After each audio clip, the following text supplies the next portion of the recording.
Mark Twain is the first one who was quoted as saying, "Denial ain't just a river in Egypt."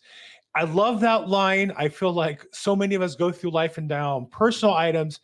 The real estate industry, I believe, goes through denial of where the real problem is. And I'm going to show you an analogy to another industry that the news covers the exact same way. I'm Bill Gross, and welcome to my weekly real estate market update. Before we get into the news of the week, though, let's make sure we start off with where the market is, looking at the key statistics. And an economy, by definition, is the intersection of two things: supply and demand. Supply would be measured in real estate by the number of homes for sale or inventory, and demand would be most affected by, measured the future impact by interest rates. So let's take a look at those statistics and where they are today. Currently, interest rates are closed about 6.89%, slightly up from last week's 6.66%, well below the 8% of a few months ago, about the same range we've had all year long, between 6 and 7%. It rose above that. There's a lot of talk that maybe it would go from 8 to 9 or 10 in hyperinflation. That didn't happen.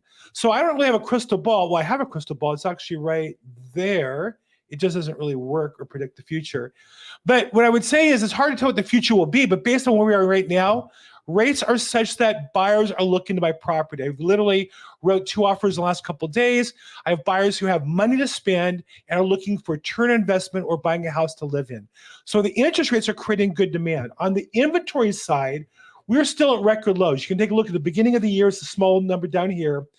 It is slightly below last year, about 7% below. It is the record low of all time for a non-pandemic year. The only 3 years with less inventory were during the pandemic period. And the current inventory level is about half of what it was during a normal market. So we have very few homes for sale relative to the number of sales in a year. And because of the low homes, prices cannot drop. They can't drop overall across the economy. They can drop in certain cities, but overall in the United States, given the inventory levels, we can't have a housing crash until there's too many homes that for buyers, and that would cause then sellers to cut their price. And we're a long ways from that. How about here locally in Los Angeles? Well, if you take a look at the Altos research, one of the great tools that's available, they're saying the market slightly ticked from a seller's market slightly towards the buyer's market, still a seller's market, barely at 39 is their ranking system. It's been 40 or 41 for the last 12 months or so. So the market is still a slight seller's market, and that's my experience as an agent in the market. It is softening a little bit. I feel that every day in the business. One of the key metrics I look at is dollar per square foot, what it costs to buy the average square foot of a house in Los Angeles. Now that ticked back up to $788 from a low of $776. Down from $830 as recently as October. So what that tells us is homes are selling more briskly in the lower price point areas. Buyers are willing to buy a property with a few less amenities, perhaps looking to do that themselves and add on later on. So it's the lower price that still is carrying the day. The high price market has softened quite a bit. So that's where we are as far as the current market offering.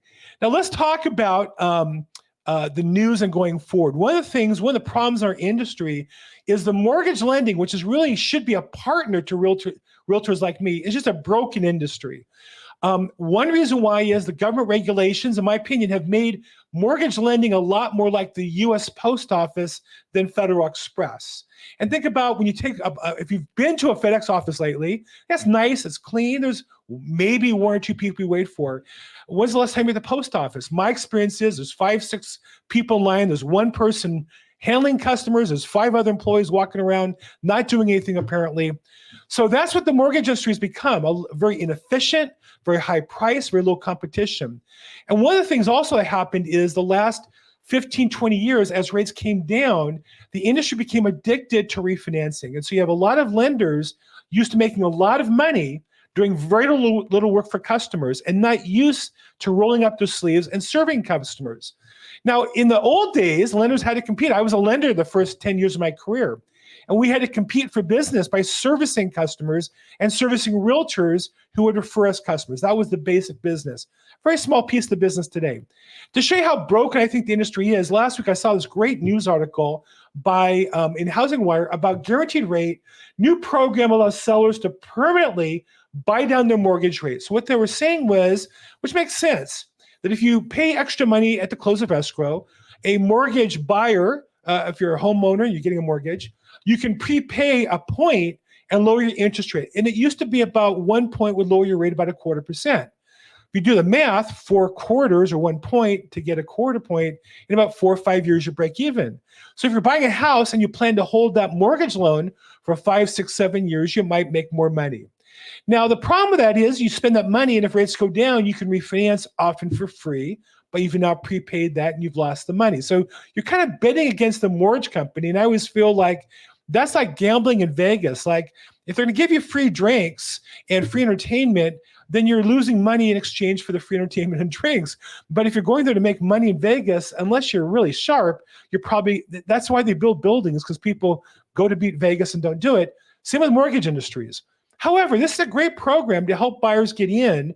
And I think sellers, rather than cut the price, can take some, because that's hard for them to do sometimes emotionally, they can take some of the money and offer that to a buyer at a lower rate. That's what home builders do.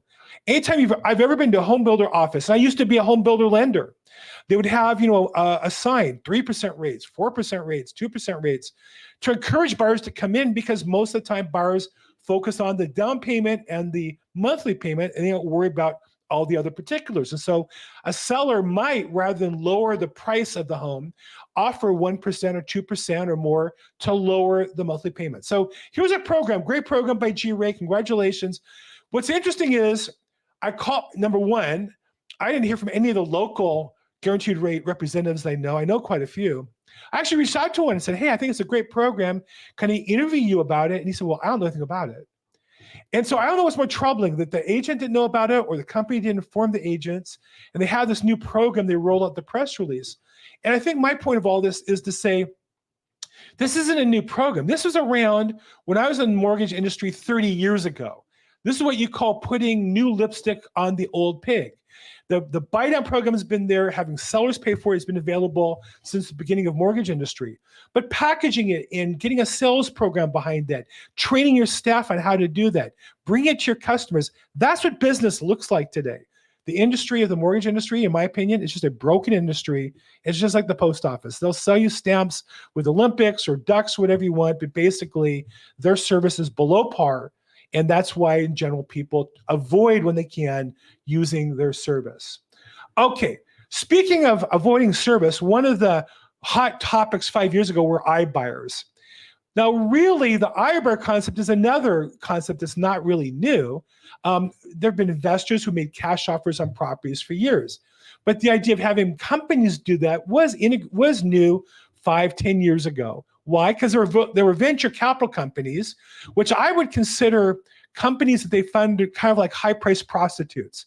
These would be companies that have no ability, no real market skills, but if you dump enough money, they're bound to get some sales. And then over time, they try to figure out, if we put the competition out of business, then we can adjust our business model, make money.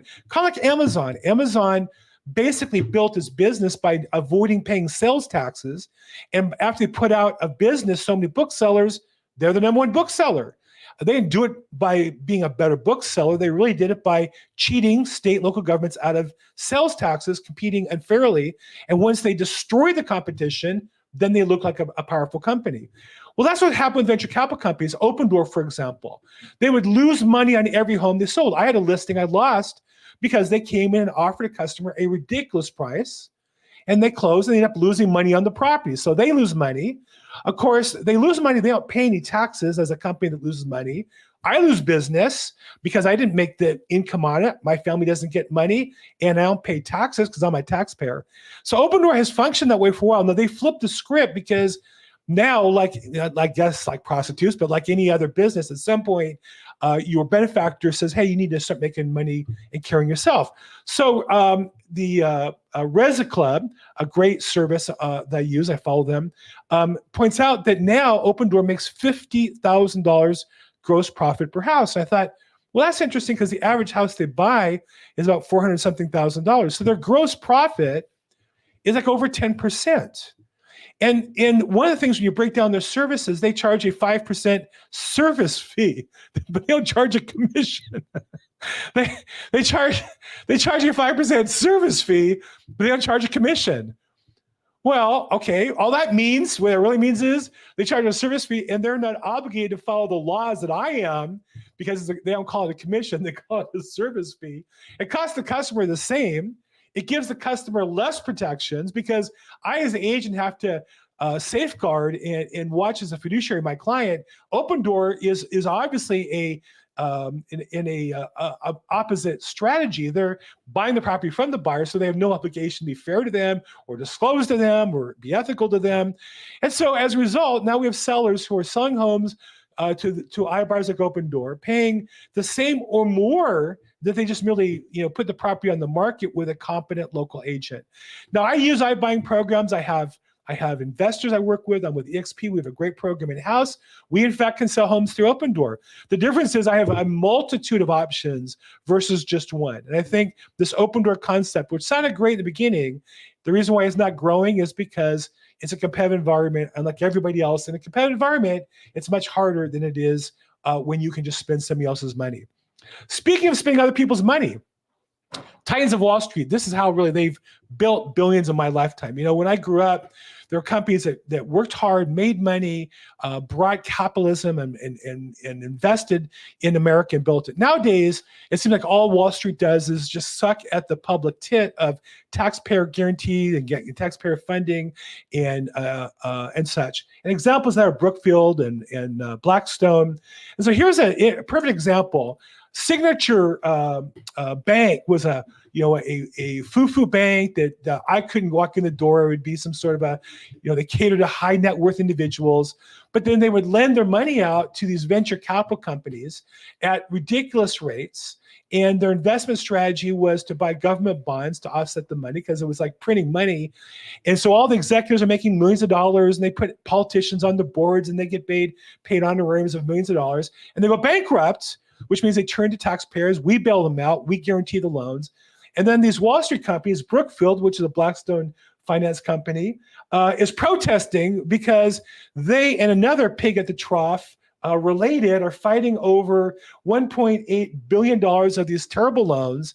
They want to be able to sell them at a profit and flip them. And so then later we find out that Blackstone and their partners are looking to flip. It's about $1.8 billion of these loans from this terrible bank that these guys use their companies as customers to get loans they didn't deserve. They go bankrupt. They turn to us as taxpayers and we make good on the loans. And then they're going to sell these loans on behalf of the US government and pocket hundreds of millions of dollars of profit. So the whole thing just stinks to high heaven. And if you wonder where tax money goes and how and why the banking system doesn't serve us anymore, Blackstone and Brookfield and these companies and our bank regulators and politicians allow it to happen are a perfect example. Now, one of the things about the real estate market, if you watch the real estate news regularly, it's always a housing affordability crisis. Prices are too high, rates are too high. It's always mysterious. How does that happen? Like, do rates just go up on their own? Are they kind of like the weather? We don't know really how rates come. It's just the whole thing's a mystery. No, we know darn well that when the government spends money, takes it from taxpayers, there's less money in our pockets. When they print more money, that just causes prices to go up. Basic fundamentals that anybody with common sense, anybody's ever played Monopoly would understand. But what the news has to do is never talk about the truth and always create a villain in every story to blame for you to be angry at rather than the actual problem. So again, housing problem, simple. If the government just spent less money and printed less taxes, we'd have more money in our pocket and inflation rates would be less. We could all buy more houses. But when you take a look at let's take a look at an analogous industry to housing. One would be cars, right? The major cost people have in life is their housing. And a second one that might be similar in some regards is buying a car. Particularly today, cars are very expensive. So here's an interesting article I saw recently. America's 4 largest car companies all passed on the Super Bowl for the first time in 23 years. Now, that's an interesting story, right? Is the Super Bowl ad not effective? They're still selling cars. All those car companies advertised on every other football game I watched all year long. Why would they not on the Super Bowl? But rather than analyze that, they continue the story, and the race to catch Elon Musk could be the blame. It's Elon Musk's fault that they can't advertise the Super Bowl. Now, as if advertising the Super Bowl is a problem, it becomes Elon Musk's fault. Is that really his fault? Is he the reason why, it was an interesting story that Elon noted that when President Biden first became president, he invited in all the electronic car manufacturers except Tesla, who is the largest electronic car manufacturer, the only one making a profit while the other ones are losing money. I don't own a Tesla. I don't own an electric car. Back then, I wasn't a particularly big fan, but it is fascinating that the electronic vehicle market seems to be Tesla against all the rest. But here's a case where the news industry is feeding that or writing that way, right? The reason why they're not advertising in the Super Bowl, as if that's bad, is because of Elon Musk. Oh, and side note, you may have noticed, Tesla doesn't spend any money in advertising. You have the most valuable car company in the world. The biggest, I think, car model sales is the Tesla Y. Certainly profitable, successful company by every measure. Doesn't spend $1 on any advertising. And here the news article is blaming Elon Musk for not advertising the Super Bowl. The whole thing is pathetic, but really it's designed to distract you from the real story. What's the real story? The real story is automobile sales are terrible, but not just now. Automobile sales have been terrible almost my entire adult life. I'm looking at this chart. New vehicle sales quarterly mean millions of vehicles. And if you notice in the last few years, even before the pandemic, much less than the years 2006, 1998, I think was the peak year. How can it be we have less cars sold today than over the last 20 or 30 years? Our population has grown. You would think that like any business, you'd have a steady increase in car sales. And yet you can see, obviously, that's not the case. And so I think what this graph does, like the home sales graph, shows that our economy is not working. People can't afford to buy homes and people can't afford to buy cars. That's the problem they want to talk about. That's what they want to deny as the real issue. They want to talk about the housing affordability crisis, Elon Musk, Super Bowl ads, and not say Americans need to make more money and keep more money in their pockets after taxes. And if we made more money, if we kept more of our money in our pockets after taxes, we'd buy more houses and cars. And a lot of other good things would happen. Another side note to all that, let's not pay attention to the real problem. The other real problem is, in my experience, in my time in this industry, we've not built more housing than the population growth. If you look at the number of houses in America, it's stayed about the same over the last 40 years, even though our population has increased tremendously. So you can argue all you want about home sales not going up, but if you don't allow home builders to build homes, how can you afford to sell homes? Here's was, I think, a hysterical example. Shout out to Two Urban Girls blog. This was in the LA Times, but it's behind their paywall. By the way, LA Times is laying off 15% of their staff this week. I'm not using their article because it's behind a paywall. So good luck with all that, LA Times. Judge orders building moratorium in Beverly Hills over a lack of affordable housing.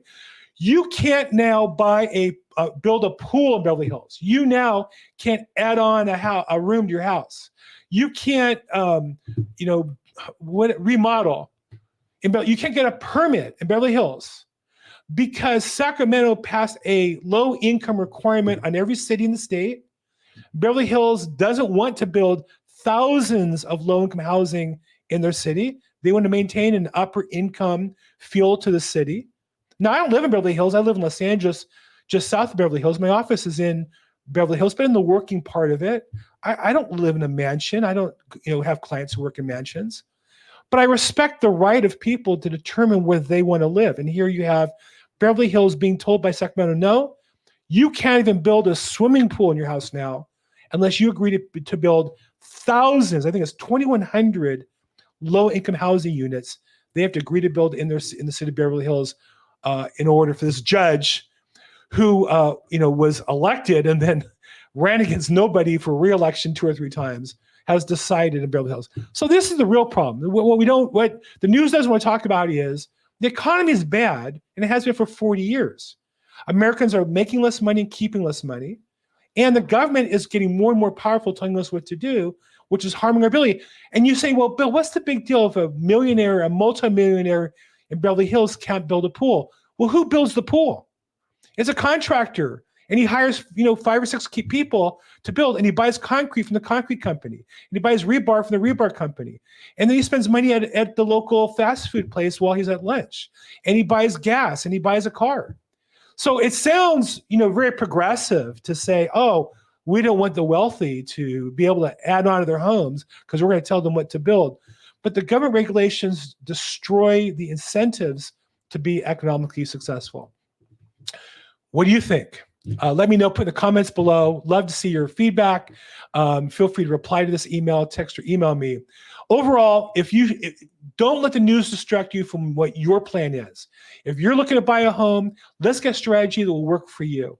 Let's take advantage of these great rates, lock them in, and find the right program. If you're looking to sell a house, let's get a strategy together to help you get the outcome that you want. I'm Bill Gross, at Bill Gross Probate on social media.